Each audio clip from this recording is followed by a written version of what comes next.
Yes, Mr. Good evening, everyone. Good evening, sir. Very good evening, Mr. Is my voice clearly audible? Yes, sir. Yes, बेटा। हमारा कल topic चल रहा था बेटा chapter number 24 consolidated statement of financial position. और इस chapter के अंदर मैंने कल वाले लेक्चर में एक्टिविटी नंबर 3 तक का टॉपिक कंप्लीट करा दिया था। सो फर्स्ट ऑफ ऑल बोलिए, मुझे यहाँ तक के टॉपिक में कोई डाउट है? Is there any doubt till activity number 3?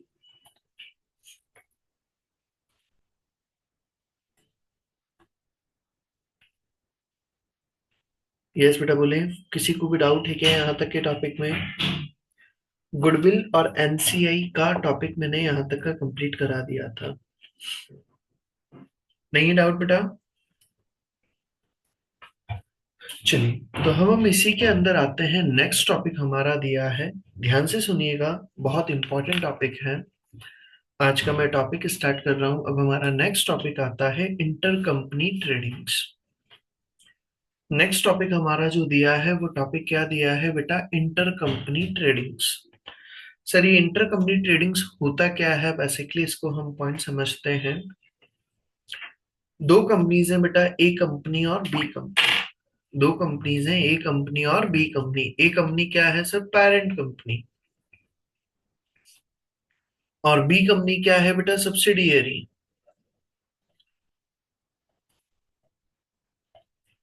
ए ने क्या करा है? गुड सेल करा है $1 लाख का टू बी सब्सिडियरी।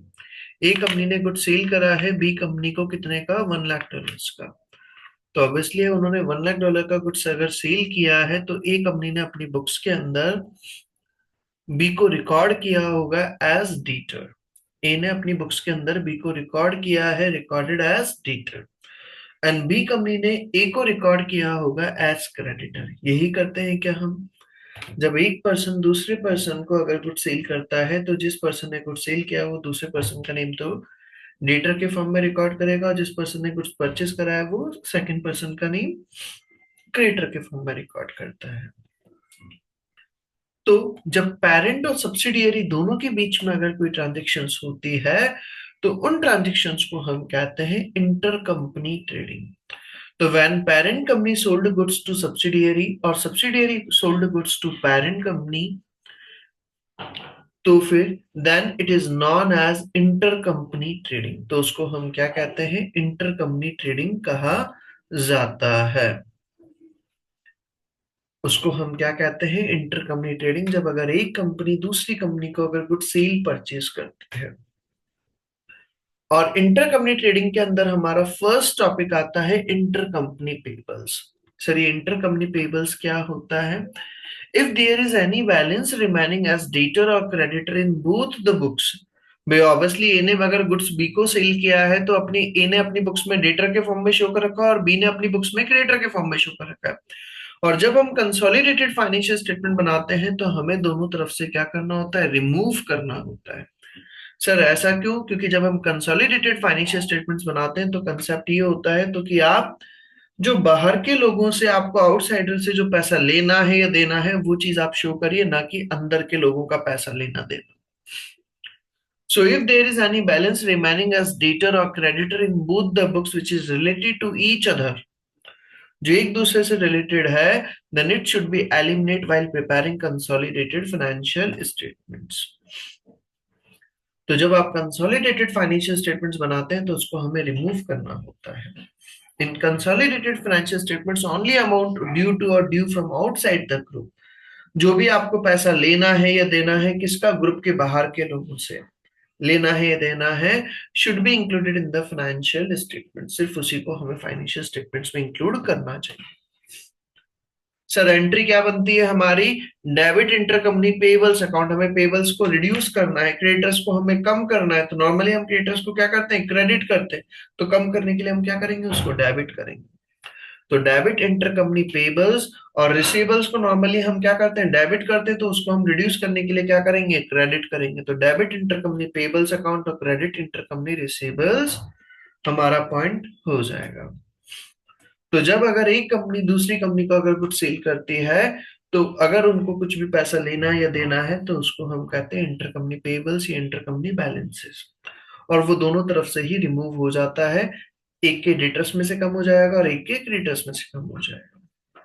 तो वही चीज हम सबसे पहले इस पॉइंट को हम रीड आउट कर लेते हैं, फिर आगे का पॉइंट समझाता हूँ। तो हमारा बेसिकली टॉपिक दिया है intercompany pebbles. IFRS 10 consolidated financial statements require intercompany balances, transactions, income and expenses to be eliminated in full। तो जो भी आपके इंटरकंपनी बैलेंसेस होते हैं, ट्रांजेक्शन्स होते हैं, इनकम एक्सपेंसेस, अगर उसको हमें एलिमिनेट करना होता है। The purpose of consolidation is to present the parent and its subsidiary as if they are trading as one entity। हमें कंसोलिडेटेड का मतलब क्या होता है भी, तो कि अगर वो दोनों अगर एक ऑर्गेनाइजेशन होते तो उनकी क्या फिगर्स आती वो चीज हमें शो करना होता है। और जब अगर अंदर के अंदर का पैसा लेना देना है तो उसको हम शो नहीं करते। Therefore, only amount owing to or from outside the group should be included in the statement of financial position, and any asset should be treated as at cost to the group। और अंदर के अंदर के अगर कुछ भी लेना देना है तो उसको हम नहीं लेते हैं, और जो भी एसेट्स वगैरह होती है उसको भी हम किस पे लेते हैं, कॉस्ट पर लेंगे। फिर अगर एक ऑर्गेनाइजेशन ने दूसरे ऑर्गेनाइजेशन को कोई गुड्स एसेट वगैरह भी दिया है तो वो कैसे, वो भी मैं समझाता हूँ। उसी के अंदर फिर हमारा दिया है intercompany payables. Trading transaction will normally be recorded via current account between the trading companies, which would also keep a track of amounts received or paid। भाई नॉर्मली जो ट्रेडिंग कंपनीज वगैरह होती है, जब अगर एक दूसरे को गुड सेल परचेज कर रही है तो जो भी अमाउंट लेना है देना है वो रिकॉर्ड करते हैं। The current account receivables in one company book should equal to the current account balance in another. मेरे डेटर्स हैं तो उसके क्रेडिटर्स वो क्या होने चाहिए, इक्वल होने चाहिए। These two balances should be cancelled on consolidation as intercompany receivables and payables should not be shown। तो जो भी आपके इंटरकंपनी रिसीवेबल्स और पेबल्स होते हैं उसको हमें रिमूव करना होता है, उसको हम शो नहीं करते हैं। The double entry debit intercompany payables account और क्रेडिट इंटरकंपनी रिसीवेबल्स अकाउंट। ये मेरा फर्स्ट पॉइंट हो गया intercompany balances. Is it clear? इसका सिंपल सा इम्पैक्ट मैंने क्या बताया, क्रेडिटर्स में से भी रिमूव हो जाएगा और डेटर्स में से भी जो हमें आपस में एक दूसरे को पैसा लेना देना है उसको हम रिमूव कर देते हैं। ये मेरा फर्स्ट पॉइंट हो गया इंटरकंपनी बैलेंसेस या इंटरकंपनी पेबल्स। इसी के बाद में आता है फिर हमारा second point, provision for unrealised profit. ध्यान से सुनिएगा, प्रोविजन फॉर अनरियलाइज्ड प्रॉफिट। अब सर ये क्या होता है provision for unrealised profit? When one organization sell goods to another, जब अगर एक ऑर्गेनाइजेशन क्या करती है बेटा, गुड सेल करती है किसको, दूसरी कंपनी को। फॉर एग्जांपल पेरेंट ने सब्सिडियरी को गुड सेल किया, या फिर सब्सिडियरी ने पेरेंट को गुड्स सेल करा। If some goods remain unsold, अगर उसमें से कुछ गुड्स क्या रह जाता है, अनसोल्ड रखा रह जाता है एट द ईयर एंड। मैंने अगर मान लो कोई गुड सेल करा, 1 लाख का गुड्स था, 1,40,000 में गुड सेल करा, उसमें से 70% गुड्स तो आपने सेल कर दिया, बट 30% गुड्स अभी भी आपके पास रखा हुआ है। And if some goods remain unsold at the year end, then selling company, जो बेचने वाली कंपनी है, included profits in their books, उन्होंने तो अपना बुक्स में पूरा प्रॉफिट शो कर दिया, but these goods are remaining at the year end as closing stock with the purchasing company. लेकिन वो गुड्स अभी भी क्या रखा हुआ है, क्लोजिंग स्टॉक के फॉर्म में रखा हुआ है, किसके पास, परचेजिंग कंपनी के पास। So profit on closing stock which is actually not received known as unrealised profit. तो ऐसा प्रॉफिट जो एक्चुअल में आपको रियलाइज नहीं हुआ है, बट हमने उस वक्त क्या कर रखा था, प्रॉफिट में शो कर रखा था। अब आप और मैं तो क्या है, हम दोनों एक ही पार्ट हो गए कंसोलिडेटेड के अंदर। तो सर एक बारी वापस से बता दो। हाँ मैं बता रहा हूँ, इसका एक बार पहले अपन एग्जाम्पल समझते हैं, उससे क्लियर हो जाएगा। इस एग्जाम्पल को अगर मैं देख बताऊं बेटा, यहाँ पर ए लिमिटेड है, ए लिमिटेड इसका पेरेंट कंपनी है, ए लिमिटेड पेरेंट कंपनी है। ध्यान से सुनिएगा, उन्होंने क्या करा था, परचेज करी थी 80 units at the rate of 100 per unit. A limited कौन है बेटा, मैं अर्पित, और मैं कौन हूं, पेरेंट कंपनी। बी लिमिटेड आप है। ए लिमिटेड पेरेंट कंपनी, ध्यान से सुने, और बी लिमिटेड आप है स्टूडेंट। मैंने क्या करा था बेटा, बाजार से परचेस करके लाया, कितनी, 80 यूनिट्स, और एक यूनिट कितने की थी, $100 पर यूनिट की। किससे परचेस करा था मैंने, आउटसाइडर से। 80 यूनिट्स परचेस करी $100 पर यूनिट पर। उसमें से मैंने क्या करा था, 50 यूनिट्स आपको सेल करी, किसको सेल करी, बी को। ए sold 50 units at the rate of $120 per unit. और जैसे ही आपने 50 यूनिट सेल कर दी तो आपने अपनी बुक्स में प्रॉफिट शो कर दिया होगा, नहीं कर दिया होगा? Then profits will be 120 minus $120 per unit, and total profit कितना हो गया? 50 यूनिट्स आपने सेल करी तो 50 into $20 पर यूनिट, $1000 का आपने प्रॉफिट शो कर दिया। किसने? ए ने। यहां तक की बात क्लियर?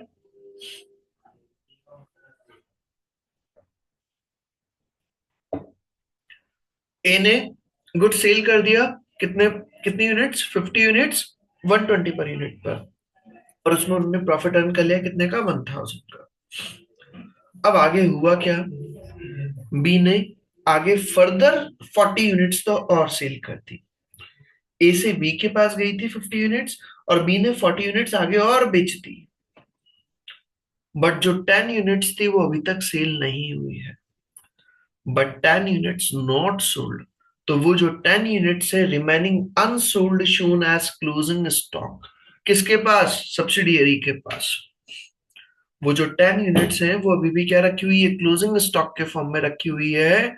और प्रॉफिट ऑफ दिस 10 यूनिट्स, और वो जो 10 यूनिट्स का जो प्रॉफिट है, 10 यूनिट्स इंटू $20 ईच, $200, वो प्रॉफिट हमारा क्या कहलाएगा? Unrealised profit. क्लियर है क्या पांडे? क्या सर बोल बट टोटल यूनिट्स तो 80 थी ना। रहे हैं? तो वो तो मैंने पूरी तो सेल ही नहीं करी ना बेटा, अभी तो मैंने 50 यूनिट सेल करी है इन्हें। हम जब प्रॉफिट निकालेंगे तो जितनी यूनिट सेल करी हो, जितनी यूनिट की कॉस्ट प्राइस थी, उसी से तो करोगे ना माइनस। आप 80 यूनिट। यस सर, बट इधर आपने बोला ना फिर हमने फर्दर 40 यूनिट्स और सॉल्व कर दी। वो जो 50 यूनिट्स आई थी बी के पास, 50 यूनिट्स जो परचेज करी थी बी ने ए से, उस 50 यूनिट्स में से क्या करिए? 40 यूनिट्स उसने आगे बेच दी और किसी पर्सन। Okay sir. फिर वापस से बोल रहा हूं, ध्यान से सुने। ए ने क्या करा? सेल करी बी को 80 यूनिट्स, और बी ने उस सॉरी ए ने बी को सेल करी कितनी? 50 यूनिट्स। और उस 50 यूनिट्स में से बी ने क्या कर दी? 40 यूनिट्स आगे फर्दर सेल कर दी है। तो वो 10 यूनिट्स अभी भी रखी हुई है ना बेटा। और एक यूनिट पे कितना प्रॉफिट था? $20। तो वो $200 का जो प्रॉफिट है वो मेरा क्या कहलाएगा? अनरियलाइज्ड प्रॉफिट कहलाएगा क्या? Yes sir. मीनिंग समझ में आ गया अनरियलाइज्ड प्रॉफिट का? जब अगर पेरेंट ने सब्सिडियरी को गुड सेल करा, या सब्सिडियरी ने अगर पेरेंट को गुड सेल किया, और उसमें से अगर कुछ गुड्स अगर रिमेन रह जाता है अनसोल्ड, तो जो गुड्स आपका अनसोल्ड रह गया है उस गुड्स पर जो आपका प्रॉफिट है, जो एक्चुअल में आपको रियलाइज नहीं हुआ है, उस प्रॉफिट को हम कहते हैं अनरियलाइज्ड प्रॉफिट। वापस से रीड आउट कर रहा हूं मैं पूरा concept. Provision for unrealised profit, ध्यान से सुने। When one organization sell goods to another, जब एक ऑर्गेनाइजेशन क्या करती है बेटा? गुड सेल करती है दूसरे को। पेरेंट ने सब्सिडियरी को गुड सेल किया या सब्सिडियरी ने पेरेंट को। And if some goods remain unsold, और अगर उसमें से कुछ गुड्स अनसोल्ड रह जाता है at the year end, then selling company included profits in their books. और सेलिंग कंपनी ने अपनी बुक्स में प्रॉफिट इंक्लूड कर रखा है, but these goods are remaining at the year end. और वो जो गुड्स है वो रिमेनिंग रखा हुआ ईयर एंड पर as closing stock with the purchasing company के पास में। So profit on closing stock which is actually not received. तो जो स्टॉक आपके पास रखा हुआ और उसका जो प्रॉफिट था जो एक्चुअल में रिसीव नहीं हुआ है, उस प्रॉफिट को हम कहते हैं अनरियलाइज्ड प्रॉफिट। मैंने यहाँ पर एग्जांपल लिया था। ए लिमिटेड पेरेंट कंपनी, उन्होंने 80 यूनिट्स परचेज करी थी मार्केट से $100 पर यूनिट पर फ्रॉम आउटसाइडर्स। और उस 80 यूनिट्स में से उन्होंने 50 यूनिट सेल करी बी को $120 पर यूनिट पर। तो आपका प्रॉफिट कितना होगा? 120 माइनस $120 पर यूनिट। आपका टोटल प्रॉफिट हो गया 50 यूनिट्स का $20 पर यूनिट से 1000। अब उस 50 यूनिट्स में से बी ने क्या कर दिया? 40 यूनिट्स वापस से फर्दर सेल कर दिया, आगे और किसी को सेल कर दिया। तो 40 यूनिट्स का तो उनके पास अमाउंट रियलाइज भी हो गया। यस बोली बेटा। सर तो फिर बी ने भी 120 रुपीज पर ही उसको सेल करा तो उसका तो कोई प्रॉफिट ही नहीं हुआ। मैंने कहा बोला ऐसा 120 पर सेल करा? उसने तो 150 पर सेल करा है। ये लो, सोशल सर्विस करने देने बैठा है वो। ज्यादा रेट पर सेल करा उसने। बी ने कितना प्रॉफिट अर्न करा, वो अगर आगे बेच चुका है तो वो प्रॉफिट तो ऑलरेडी आपने उसमें बुक्स में ले लिया होगा ना बेटा। वो प्रॉफिट तो रियलाइज भी हो चुका है, नहीं हो चुका है। Yes sir. हम बात कर रहे हैं यहाँ पर किसकी, जो अमाउंट एक्चुअल में रियलाइज नहीं हुआ है। क्योंकि ए ने क्या कर रखा है, वो 10 यूनिट्स का जो प्रॉफिट है, $20 पर यूनिट, वो उसने अपनी बुक्स में शो कर रखा है, भैया मैंने इतना प्रॉफिट कमा लिया। लेकिन वो यूनिट्स तो आपके पास रखी, और आपकी कंपनी तो मेरी कंपनी का हिस्सा है। आप और मैं अलग अलग तो ना हुए, मैं पेरेंट कंपनी और आपकी सब्सिडियरी कंपनी, तो जब हम कंसोलिडेशन बनाएंगे तो मिला करके बनाना है हमें। तो वहां पर वो जो प्रॉफिट है वो एक्चुअल में रियलाइज नहीं हुआ है, वो हमने जो शो कर रखा है। वो जो यूनिट्स का प्रॉफिट है, उस प्रॉफिट को हम कहते हैं अनरियलाइज्ड प्रॉफिट। तो वो जो तो 10 सर लाइक 150 पे उसने सेल करा तो फिर 30 इंटू तो 300 का अनरियलाइज प्रॉफिट होगा, अच्छा। यूनिट जो सेल हो गई उससे हमें मतलब नहीं है बेटा। आपने कितने में सेल करी, सेल हो गई ना वो तो। 40 यूनिट्स तो आपके आगे फर्दर सेल हो चुकी है ना। Yes sir. 10 यूनिट्स आगे फर्दर सेल नहीं हुई ना बेटा। भाई आज एक सिंपल सा एग्जांपल, सिंपल वे में बोलूं बेटा, आपका बिजनेस है मान लो, और आपके पेरेंट्स का भी बिजनेस है। एक सिंपल वे में सुनना, आपके पेरेंट्स ने बाजार से मान लो कोई चीज परचेस करके लाए, $100 पर यूनिट पर। पेरेंट्स ने वो यूनिट आपको सेल करा 120 पर यूनिट पर। पेरेंट्स ने आपको सेल करा 120 पर यूनिट पर। कितनी यूनिट्स, 80 यूनिट्स। भी तो क्या आपको ये आगे सेल करना है। आपने उस 50 यूनिट्स आपको सेल करा था आपके पेरेंट्स ने, और उस 50 यूनिट्स में से आपने 40 यूनिट्स तो आगे बेच दी। आपने आगे बेच दी, सेल कर दिया। आपके पेरेंट्स ने आपको कितनी यूनिट दी थी, 50 यूनिट्स। Yes sir. आपने उसमें से सेल कितनी करी है, 40 यूनिट्स। 40। अब आपके पेरेंट्स बोल रहे हैं भैया अपन ने 50 यूनिट बेच दी और 50 यूनिट का अपन ने प्रॉफिट रियलाइज कर लिया। जब आप और आपके पेरेंट्स का अगर कंसोलिडेटेड फाइनेंशियल स्टेटमेंट बनाओगे तो आप ये चीज बोलोगे नहीं, बोलोगे पापा मैंने एक्चुअल में 40 यूनिट ही सेल करी है, मैंने 50 यूनिट सेल नहीं करी है। तो वो 10 यूनिट का उन्होंने तो अपनी बुक्स में प्रॉफिट शो कर रखा है, नहीं कर रखा है। मैं तो सो कि हाँ। सर लाइक जो बचे हुए 10 यूनिट्स हैं उनका प्रॉफिट का रेट पेरेंट कंपनी वाला लेना है, लाइक ये 20 पर यूनिट प्रॉफिट अर्न कर रहा था तो सब्सिडियरी भी उतना ही अर्न करेगी। Okay sir. तो जो यूनिट्स आपकी सेल नहीं हुई है, उन यूनिट्स का जो प्रॉफिट है, उस प्रॉफिट को हम कहते हैं अनरियलाइज्ड प्रॉफिट। ये पॉइंट समझ में आ गया है क्या भाई सभी को यहां तक? सर हाँ बोले। सर मतलब आपने ये एग्जाम्पल दिया है कि लाइक पेरेंट कंपनी सब्सिडरी को से परचेस मतलब परचेस करेगी, मतलब उसको सेल ही करेगी। सेल भी कर सकती है और परचेज भी कर सकती है बेटा। आज तो अगर सर बट आप, मेरी बात सुनो, आज अगर मान लो बेटा रिलायंस ग्रुप है, रिलायंस ग्रुप को अगर मान लो, सपोज अगर उन्होंने को कोई अगर दिवाली आ रही है और रिलायंस का खुद का ही जियो मार्ट है। अब रिलायंस को दिवाली पर मान लो अपने स्टाफ मेंबर्स को सबको मिठाई का पैकेट देना है, बिकाजी का रसगुल्ले का पैकेट देना है, तो क्या वो बाजार से परचेस करेगा क्या बेटा? उसके पास खुद की कंपनी है तो वो खुद का परचेस करेगा, नहीं करेगा जियो मार्ट से? ये वो मार्केट से लेकर के आएगा, खुद की परचेसिंग करेगा, नहीं करेगा? रिलायंस का रिलायंस डिजिटल भी चलता है। Yes sir. तो जब एक कंपनी दूसरी कंपनी का अगर कर रही है तो लेकिन है तो किसका, वो रिलायंस ग्रुप के अंडर में काम हो रहा है, नहीं हो रहा है? रिलायंस डिजिटल भी और रिलायंस जियो मार्ट भी है। दोनों का ऑनर कौन है, रिलायंस ग्रुप। तो जब अगर एक कंपनी दूसरी कंपनी को अगर कोई गुड सेल कर रही है, भाई आप आगे बेच देना, और अगर वो गुड्स आगे फर्दर सेल नहीं हुआ, तो एक कंपनी ने तो उसको प्रॉफिट के फॉर्म में शो कर दिया, लेकिन एक्चुअल में वो गुड सेल ही नहीं हुआ। वो तो क्लोजिंग स्टॉक के फॉर्म में रखा हुआ है। यहां पर मैंने एग्जांपल में लिया पेरेंट कंपनी सब्सिडियरी को गुड सेल करी। अभी आगे मैं एग्जांपल लूंगा जब सब्सिडियरी पेरेंट को गुड सेल करे, तो वो भी अनरियलाइज्ड प्रॉफिट कहलाएगा। आप सिंपल सा कंसेप्ट इसमें याद रखें, जब अगर एक कंपनी, चाहे वो पेरेंट सब्सिडियरी को सेल करे या सब्सिडियरी पेरेंट को सेल करे, अगर उसने उन्होंने पेरेंट ने सब्सिडियरी को गुड्स सेल करा और उसमें से अगर कुछ गुड्स अगर रिमेनिंग रह जाता है, तो वो जो गुड्स रिमेनिंग रहा है उससे रिलेटेड जो प्रॉफिट है, उस प्रॉफिट को हम कहते हैं अनरियलाइज्ड प्रॉफिट। क्लियर पॉइंट है बेटा? सर यस सर, तो ये पेरेंट और सब्सिडरी के केस में ही होगा, क्योंकि तभी तो हम अनरियलाइज प्रॉफिट निकाल पाएंगे। जो ऊपर आपने लिखा है व्हेन वन ऑर्गेनाइजेशन सेल और परचेज, तो वो तो सिर्फ उसके लिए ही होगा ना सर, सब्सिडरी और पेरेंट के लिए। कहाँ पे लिखा हुआ है सर, बेटा? हाँ, सर ये one one organisation sell goods to goods to another. Another, मैंने यहाँ पे लिखा है ना बेटा, पेरेंट टू सब्सिडियरी या subsidiary to parent. One organisation sell goods to another मतलब पेरेंट से सब्सिडियरी या सब्सिडियरी से पेरेंट, उसी का आगे लिख दिया ना बेटा मैंने।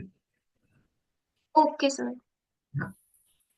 सर हाँ बोले।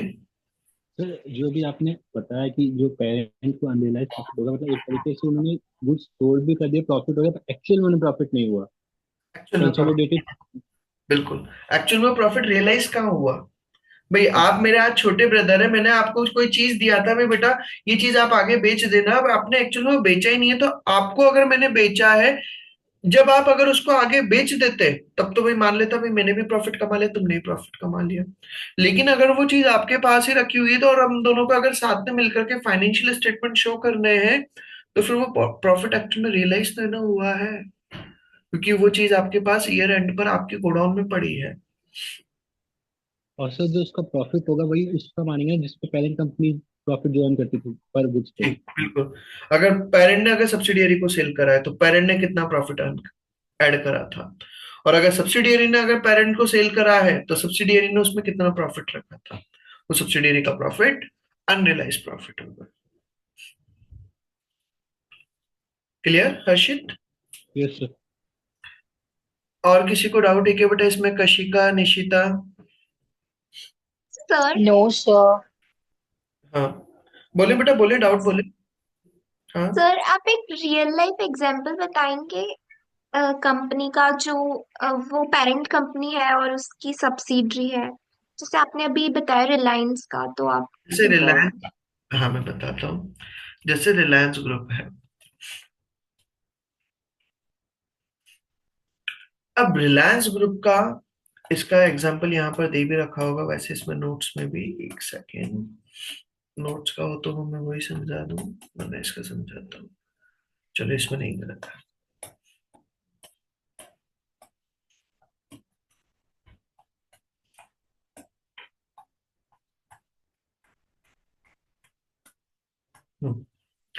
रिलायंस ग्रुप है बेटा।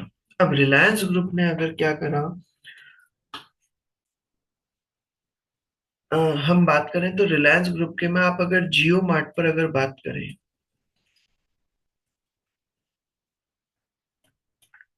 जियो मार्ट पर अगर आप लोगों ने कभी नोटिस करा हो, तो वहां पर इलेक्ट्रॉनिक अप्लायंसेस भी मिलते नहीं मिलते बेटा?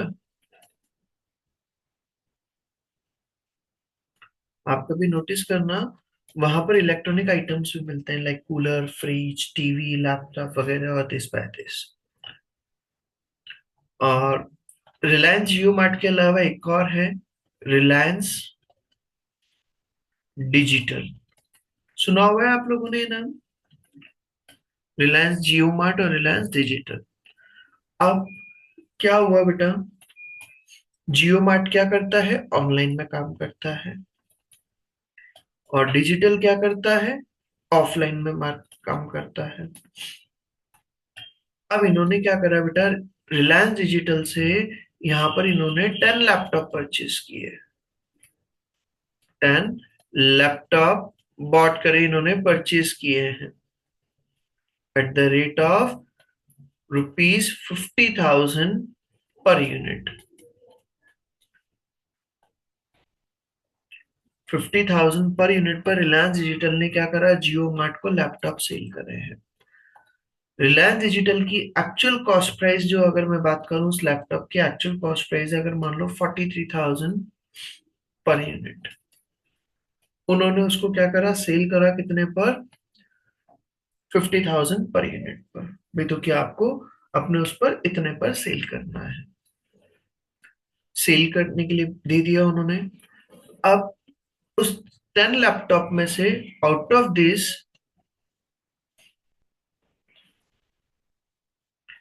8 यूनिट्स फर्दर सोल्ड, उसमें से 8 यूनिट्स तो क्या हो गई बेटा, फर्दर सोल्ड हो गई है। तो फर्दर अगर आपने सेल कर दिया है जिस भी रेट पर आपने बेचा, तो 8 यूनिट्स का अमाउंट तो जियो मार्ट को भी आ गया और रिलायंस डिजिटल के पास भी आ गया, वो तो रियलाइज हो गया नहीं हो गया। बट जो 2 यूनिट्स हैं, और 2 यूनिट्स जो है वो क्या रखी हुई है, remaining as closing stock. 2 units रखी हुई है आपकी कैसे, क्लोजिंग स्टॉक के फॉर्म में। और क्लोजिंग स्टॉक के फॉर्म में अगर वो यूनिट्स रखी हुई है, तो वो 2 यूनिट्स का जो प्रॉफिट है, 2 यूनिट्स का जो प्रॉफिट है, कितना प्रॉफिट था, 7,000 पर यूनिट इंटू 2, तो आपका कितना हो जाएगा, $14,000। ये जो आपका प्रॉफिट है, इस प्रॉफिट को हम क्या कहेंगे, unrealised profit. Is it clear? समझ में आ गया बेटा पलक?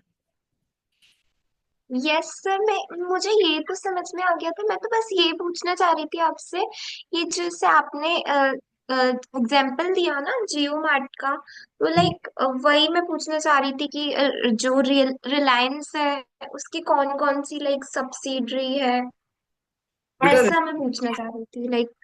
वो चीज हमारा हो गया ना बेटा, जब कंपनीज एक दूसरे के बीच में अगर ट्रांजेक्शन अगर करती हैं, तो मैंने यहाँ पर बोला ना आपको, जैसे जियो मार्ट है वो रियल लाइफ में क्या करता है, रिलायंस डिजिटल से इलेक्ट्रॉनिक यूनिट्स परचेज करता है, वो अपने प्रोडक्ट्स की ऑनलाइन लिस्टिंग कराता है। अब उन्होंने 10 यूनिट्स परचेज कर लिया, 20 यूनिट्स परचेज कर लिया, अब जरूरी तो नहीं है आपका पूरा साल पूरा स्टॉक खत्म हो जाए। तो जो यूनिट्स आपकी फर्दर सेल नहीं होती है उस यूनिट से रिलेटेड, और ऑब्वियसली हर ईयर के एंड में क्या करता है, रिलायंस ग्रुप अपना कंसोलिडेटेड फाइनेंशियल स्टेटमेंट बनाता है। तो वहां पर आपको जो रिक्वायरमेंट होती है, जो प्रॉफिट आपको रियलाइज नहीं हुआ है, उसको हम क्या कहेंगे, अनरियलाइज्ड प्रॉफिट। सर, ये अनरियलाइज्ड प्रॉफिट जो है इसको मतलब नोट डाउन करता है तो इसको स्टॉक में क्लोजिंग स्टॉक भी तो लिख सकते थे, लाइक उसमें से तो लाइक पेरेंट कंपनी का जो स्टॉक है वो तो क्लियर हो गया, बट लाइक जो सब्सिडरी है उसका नहीं हुआ, बट तो फिर एट द एंड जब हम कंसोलिडेट बनाते तो ऐड करते हैं, तो वहां पे भी तो उसको वो कर सकते हैं, स्टॉक को शो। हाँ, तो तो स्टॉक को शो करेंगे ना, बिल्कुल शो करेंगे। लेकिन स्टॉक को अगर मैं 50,000 पर यूनिट पर अगर मैं शो करूंगा, तो 50,000 पर यूनिट पे, ये तो अपन ने क्लास 11 में पढ़ा है, क्लोजिंग स्टॉक को हम शो करते हैं कॉस्ट प्राइस और market price which ever is less. ये सर। तो उसकी कॉस्ट प्राइस तो कितनी है, 43,000 है। आप और मैं तो एक ही ऑनर के है ना बेटा, फैमिली तो। ये सर। कॉस्ट प्राइस तो कितनी है, 43,000। हमने उसको शो कितने पे करा है, 50,000 पे, तो वो तो अकाउंट्स रॉन्ग हो जाएंगे नहीं हो जाएंगे? ये सर। वहां पर अभी मैंने इसका ट्रीटमेंट नहीं बताया, अनरियलाइज प्रॉफिट का ट्रीटमेंट क्या होगा वो अभी बाकी है मेरा, अभी पूरा टॉपिक कंप्लीट नहीं हुआ है। अभी मैं सिर्फ कंसेप्ट समझा रहा हूँ, अनरियलाइज प्रॉफिट का मीनिंग क्या होता ये सर। है ना बेटा? भाई हमने क्लोजिंग स्टॉक को अगर मैं 50,000 पे शो कर दूंगा, तो ये तो आपका अकाउंट ही गलत हो जाएगी आपकी, क्योंकि कॉस्ट प्राइस और market price which ever is less. ये गेटिंग? सर। ये सर। चलिए अपन उसी पॉइंट पर फिर आगे आते हैं वापस। तो होपफुली सबको अनरियलाइज प्रॉफिट का मीनिंग तो समझ में आ गया होगा। किसी को भी डाउट है क्या बेटा यहाँ तक?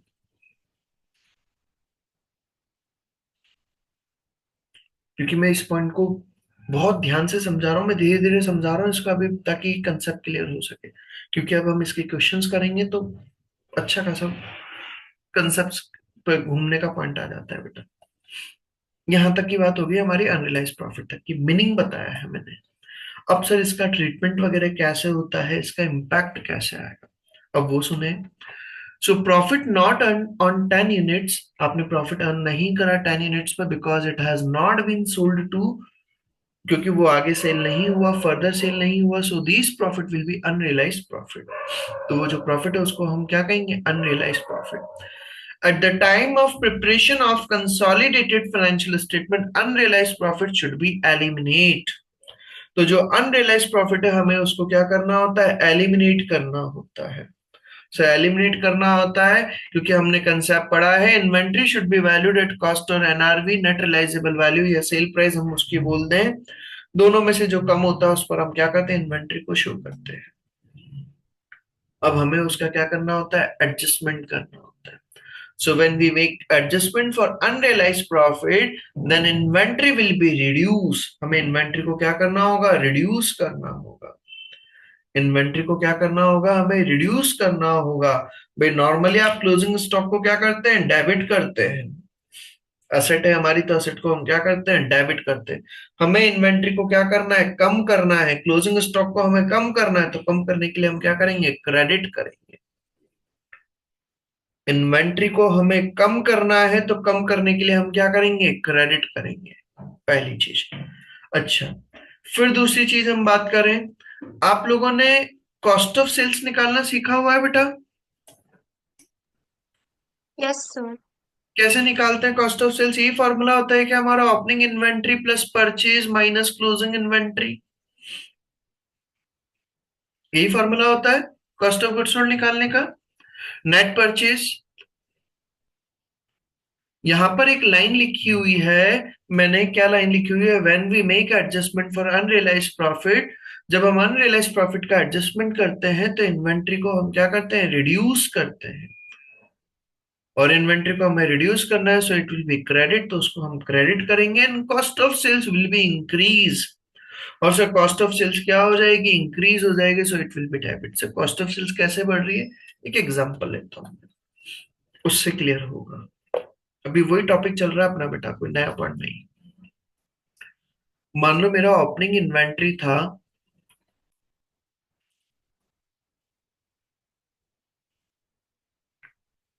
50,000, परचेज था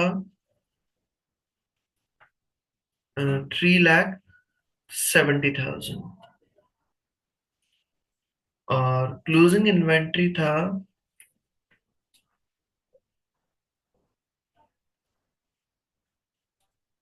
60,000।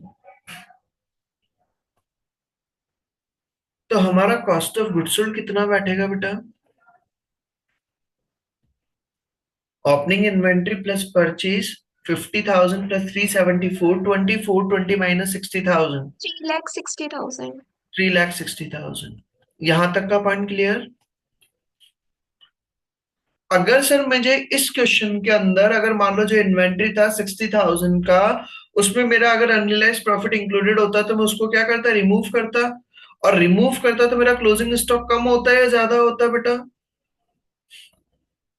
कम होता। कम होता। तो चलो अपन फिर देखते हैं। ओपनिंग इन्वेंट्री मान लो मेरा वही सेम है 50,000, परचेज में मेरा वही सेम है 3,70,000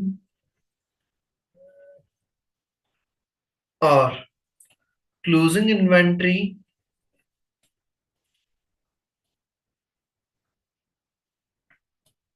वो है मेरा अगर 60,000 माइनस 10,000, ये 10,000 किस चीज का, अनरियलाइज प्रॉफिट। तो मेरा क्लोजिंग इन्वेंट्री कितना रहता है, 50,000।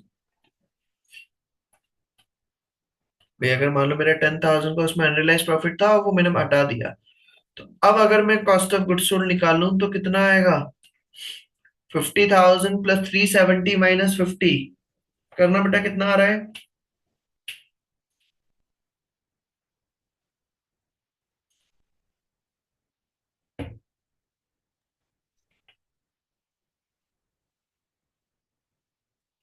सर 3,70,000। 3,70,000। तो क्या हो रहा है बेटा, जब आपका इन्वेंट्री अगर आप रिड्यूस करते हैं तो कॉस्ट ऑफ सेल्स आपका इंक्रीज हो रहा है या डिक्रीज हो रहा है?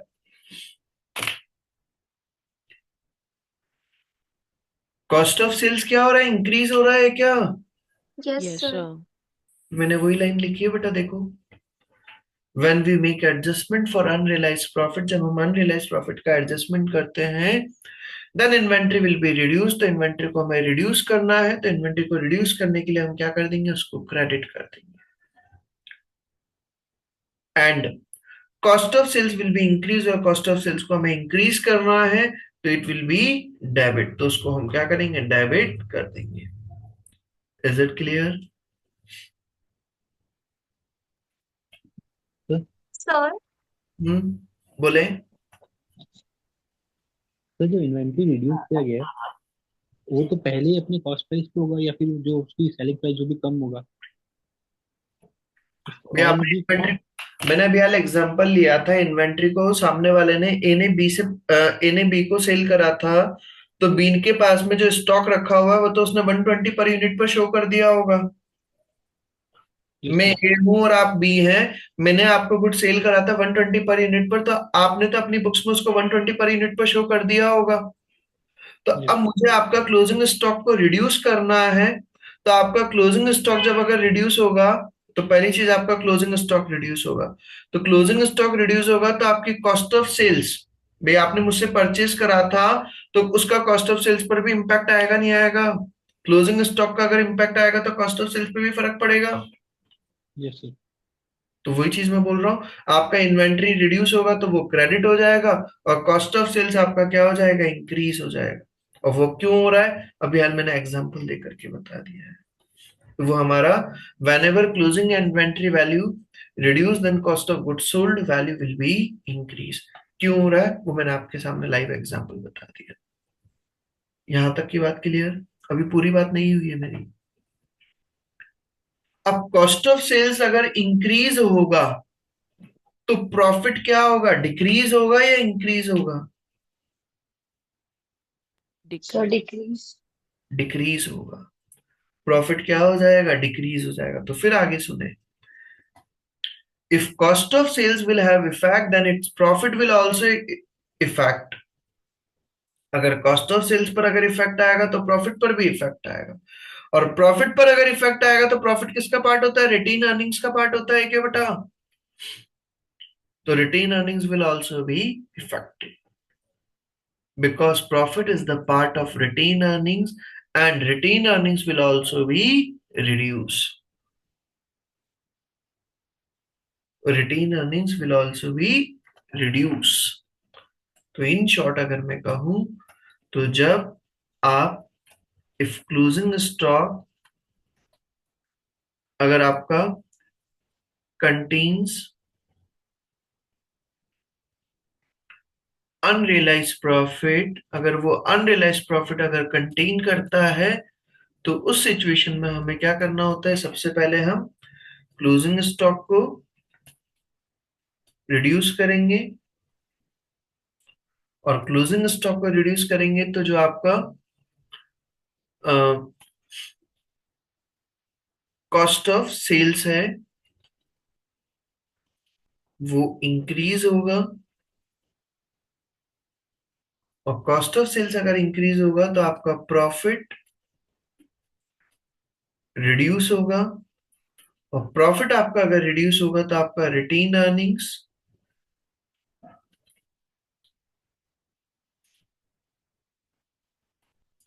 रिड्यूस होगा। यहां तक की बात समझ में आ गई है क्या?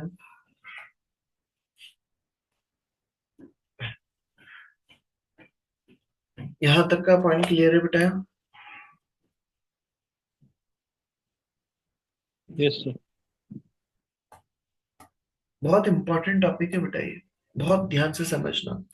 अनरियलाइज प्रॉफिट का ट्रीटमेंट मैं फिर वापस से बोल रहा हूं, जब पेरेंट ने सब्सिडियरी को गुड सेल करा, या सब्सिडियरी ने अगर पेरेंट को गुड सेल करा, और उसमें से अगर कोई भी गुड्स अगर रिमेनिंग रह जाता है अनसोल्ड, तो उससे रिलेटेड जो भी प्रॉफिट है उस प्रॉफिट को हम कहते हैं अनरियलाइज प्रॉफिट। अनरियलाइज प्रॉफिट का जब हमें ट्रीटमेंट करना होता है तो सबसे पहले तो हम क्लोजिंग स्टॉक की वैल्यू को रिड्यूस करेंगे। क्लोजिंग स्टॉक की वैल्यू पर इंपैक्ट आएगा तो ऑब्वियसली कॉस्ट ऑफ सेल्स आपका इंक्रीज होगा, और कॉस्ट ऑफ सेल्स आपका अगर इंक्रीज होगा तो आपका प्रॉफिट रिड्यूस होगा, और प्रॉफिट आपका रिड्यूस होगा तो आपका रिटेन अर्निंग्स भी रिड्यूस होगा, because profit is the part of retain earnings. यहां तक की बात हमारी हो गई। ये मेरा यहां तक का पार्ट मैंने समझा दिया है। इंटर कंपनी बैलेंसेस और इंटर कंपनी ट्रेडिंग के केसेस में क्या पॉइंट आता है। अभी ये इस पॉइंट के अंदर ही फिर एक और पॉइंट आएगा, इंपॉर्टेंट नोट ये और लिखा हुआ है, वो अभी मैं समझाऊंगा तो शायद फिर ज्यादा हो जाएगा। अभी इसी के अंदर एक और पॉइंट आएगा तो वो समझाऊंगा अभी या नहीं? ये पहले यहां तक का कंसेप्ट लर्न करोगे? ठीक ठीक ठीक है जी। चलो, तो सुनो फिर उसी के आगे की बात। फिर और क्या बोला उन्होंने? If, important note, if subsidiary sold goods to parent company, ध्यान से सुनना, अगर सब्सिडियरी ने गुड्स सेल करा पेरेंट को, then profits recorded by subsidiary, तो प्रॉफिट्स किसने रिकॉर्ड करे होंगे? सब्सिडियरी ने। So unrealise profit also related to subsidiary, तो अनरियलाइज प्रॉफिट किससे रिलेटेड है? सब्सिडियरी से रिलेटेड है, क्योंकि सारा किसने प्रॉफिट कमाया होगा? सब्सिडियरी ने, तो वो अनरियलाइज प्रॉफिट भी किससे रिलेटेड होगा? सब्सिडियरी की बुक से related. Then in consolidated financial statements, unrealized profit will be eliminated and NCI share will also get affected. NCI के शेयर पर भी इफेक्ट आएगा। क्यों? क्योंकि एनसीआई किससे रिलेटेड है? सब्सिडियरी से। अगर सब्सिडियरी का प्रॉफिट अगर रिड्यूस होगा तो एनसीआई का पोर्शन भी रिड्यूस हो जाएगा। Getting my point? अगर सब्सिडियरी ने अगर पेरेंट को गुड सेल करा है तो जो अनरियलाइज प्रॉफिट है वो किससे रिलेटेड है? सब्सिडियरी से। और सब्सिडियरी का अगर प्रॉफिट रिड्यूस होगा तो एनसीआई का पोर्शन भी रिड्यूस होगा। हाउएवर, लेकिन अगर पेरेंट ने अगर गुड सेल करा है सब्सिडियरी को, पेरेंट ने अगर सब्सिडियरी को अगर गुड सेल करा है, then there will be no effect on NCI, तो फिर एनसीआई पर कोई इंपैक्ट नहीं आएगा। क्यों? Because unrealised profit is related to parent company, क्योंकि अनरियलाइज प्रॉफिट किससे रिलेटेड है? पेरेंट कंपनी से। और एनसीआई का पेरेंट कंपनी के प्रॉफिट से कोई रिलेशन नहीं होता, वो किससे कनेक्शन रखता है? सब्सिडियरी के प्रॉफिट से। उसका पेरेंट कंपनी से कोई रिलेशन नहीं है। Is it clear? तो याद रखिएगा, जब अगर सब्सिडियरी ने अगर पेरेंट को गुड सेल करा तो उसका इंपैक्ट एनसीआई पर भी आएगा, बट अगर पेरेंट ने अगर सब्सिडियरी को अगर गुड सेल करा है तो उसका इंपैक्ट एनसीआई पर नहीं आता है। क्लियर बात यहां तक?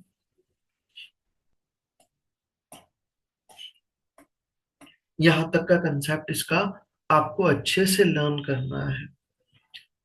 ये दोनों पॉइंट जो मैंने समझाए हैं इंटर कंपनी ट्रेडिंग के, ये दोनों पॉइंट्स को अच्छे से क्लियर कर लीजिएगा। इसका जो भी मैंने लिखाया है ये मैटर मैंने पहले ही लिख दिया, इसलिए ताकि टाइम वेस्टेज ना हो। इसको प्रॉपरली नोट डाउन करके एक बार अच्छे से क्लियर कर लेना। कल हम इसी के अंदर फिर इसका एक्टिविटी नंबर 4 कवर अप करेंगे, कैसे सॉल्व किया जाएगा इसको, वो मैं कल कराता एक्टिविटी नंबर 4। और उसके बाद में फिर एक लास्ट टॉपिक बचेगा मिड ईयर एक्विजिशन, जिसमें हमारा चैप्टर फिनिश हो जाएगा। ठीक है, तो ये एक सबसे इंपॉर्टेंट चैप्टर है बेटा, इसको अच्छे से कंप्लीट कर लीजिएगा, क्योंकि अगर ये चैप्टर आपका अच्छे से कंप्लीट हो जाता है तो इसी के बाद में जो दिया है कंसोलिडेटेड स्टेटमेंट ऑफ P&L, वो 2 दिन का चैप्टर है। वो छोटा सा चैप्टर फटाफट फटाफट हो जाएगा, उसमें दिक्कत नहीं आएगी, इस चैप्टर को अच्छे से आपने कंप्लीट कर लिया तो। यहाँ तक का कंप्लीट करें, बाकी का हम कल करते हैं सेम टाइम पर। ओके बेटा, थैंक यू एवरीवन।